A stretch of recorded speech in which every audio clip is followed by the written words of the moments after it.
टोंगिया। अगला प्रश्न पवन जी टोंगिया यहाँ की गौशाला से प्रमुख हैं और एक प्रश्न करेंगे, उसके बाद में तैयार रहेंगे मुकेश जी पाटोदी शिरोमणि संरक्षक गुणायतन इंदौर। नमोस्तु महाराज जी, नमोस्तु महाराज जी। इच्छामी स्वामी महाराज जी, आचार्य श्री की प्रेरणा से और आशीर्वाद से दयोदय गौशाला निरंतर प्रगति पथ पर अक्सर है तथा 20 गाय से शुरुआत करके आज सैकड़ों गायों का पालन पोषण हो रहा है और सैकड़ों से निकलकर 1000 का लक्ष्य लेकर हम चल रहे हैं। गुरुजी, मेरी शंका ये है कि सब हम कहते हैं कि गायों को पालना चाहिए, लेकिन हकीकत तो यह है कि गाय हमें पाल रही है।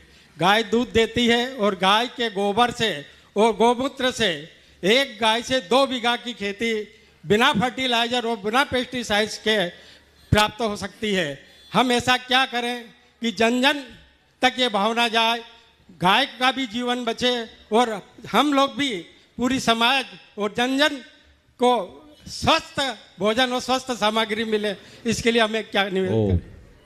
देखिए, आपने सबसे पहले तो मैं चाहूँगा एक बार इस कमेटी का जोरदार अभिनंदन करें। जीव दया के इस अभियान को गति देने में आप लोग जो अपना योगदान दे रहे हैं वो बहुत प्रशंसनीय है और प्रशंसनीय ही नहीं, अनुकरणीय है। मैं गौशाला से जुड़े पूरी टीम को इसलिए आशीर्वाद देता हूँ कि इसी तरह से वो जुटे रहे और समाज से भी कहता हूँ जब भी कोई मांगलिक प्रसंग आए, जीव दया के लिए, अभय दान के लिए जरूर कोई न कोई योगदान दे। आपने जो सवाल किया कि आज गोवंश के महत्व को कैसे बताया जाए, जन जागरूकता होनी चाहिए। सरकार भी शासन और प्रशासन के स्तर पर इसे बढ़ावा दे रही। जैविक खेती को बढ़ावा दिया जा रहा है। रासायनिक खेती और जिसमें कीटनाशकों का अंधाधुंध प्रयोग है, उससे अनेक प्रकार की बीमारियां भी उत्पन्न होने लगी है और हमारी धरती भी क्षारीय बनते जा रही। इन सब से बचने के लिए हमें ऐसी खेती को बढ़ावा और प्रोत्साहन देना चाहिए और ये महत्व जब लोगों तक पहुंचेगा तो बहुत बड़ा बदलाव आएगा। जो लोग इसे अपना रहे हैं अब वो रसायन की तरफ देखना भी पसंद नहीं करते। हमें चाहिए कि इसका खुद प्रयोग करें, औरों को प्रयोग करने के लिए प्रेरित करें, ताकि इस प्रकार की समस्याओं से हम समाज को मुक्त कर सके, स्वस्थ समाज की संरचना कर सके और गोवंश के संरक्षण में अपना महत्वपूर्ण योगदान दे सके। मुकेश पाटोदी शिरोमणि संरक्षक गुणायतन इंदौर अपना प्रश्न पूछ रहे हैं और उसके बाद में अजीत जी जहांद्री जो कमलापुर मंदिर समिति के प्रमुख हैं अपनी पूरी टीम के साथ में। नमोस्तु महाराज श्री।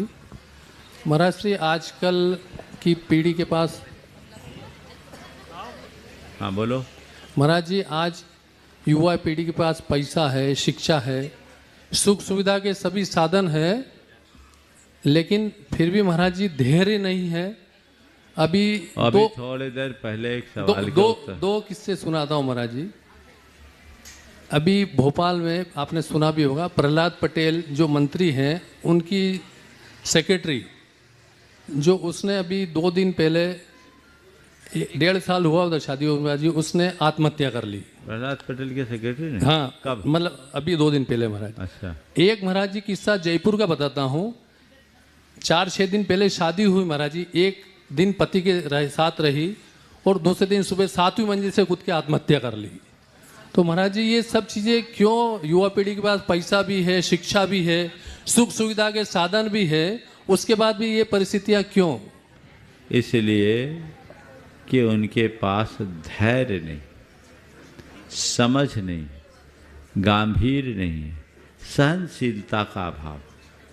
आज की पीढ़ी पढ़ी लिखी तो है, लेकिन वो बौद्धिक स्तर पर तो मजबूत हो रही है, भावनात्मक और आध्यात्मिक स्तर पर नहीं।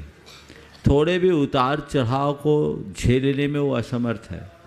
और सबसे बड़ा चिंताजनक विषय तो ये है कि ये प्रायः पढ़े लिखे लोगों के द्वारा ज़्यादा हो रही। संपन्न लोगों के द्वारा ऐसी घटनाएं ज़्यादा हो रही। तो ऐसे पढ़े लिखे लोग, ऐसे संपन्न लोगों के साथ इस तरह की घटना होना इस बात का प्रमाण है कि कहीं न कहीं हमारी शिक्षा और संस्कारों में कमी। हमें भावनात्मक रूप से मजबूत बनने की क्षमता विकसित करनी चाहिए।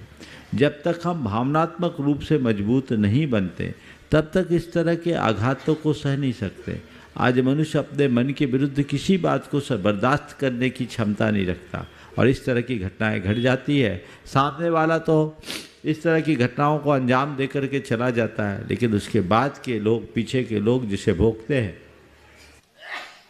जीवन जीते जी नरक जैसा बन जाता है। हमें इसे समझना चाहिए, बच्चों को भी और बड़ों को भी ये समझाना चाहिए, जीवन के मूल्य और महत्व का बोध कराना चाहिए ताकि वे इस तरह की घटनाओं से बच सके।